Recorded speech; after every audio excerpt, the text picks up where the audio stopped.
أعوذ بالله من الشيطان الرجيم. بسم الله الرحمن الرحيم.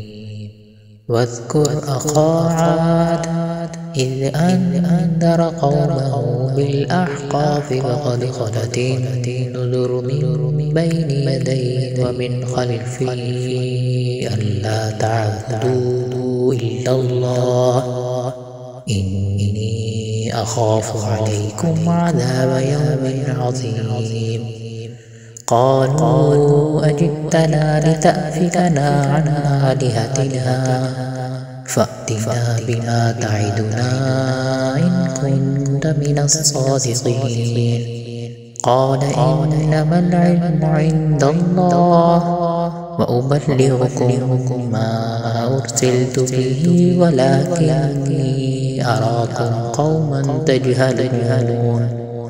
فلما رأوه عارضا مستقبل أوديتهم قالوا هذا عارض ممطرنا بل هو ما استعجلتم به ريح فيها عذاب أليم تدمر كل شيء بأمر ربها فأصبحوا لا يرى إلا مساكنهم كذلك نجزي القوم المجرمين.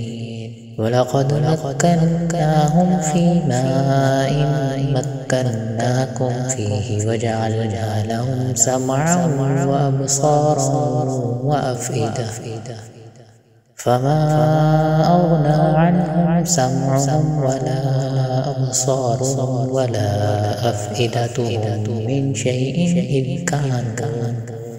إذ كانوا يجحدون بآيات الله وحاق بهم ما كانوا به يستهزئون.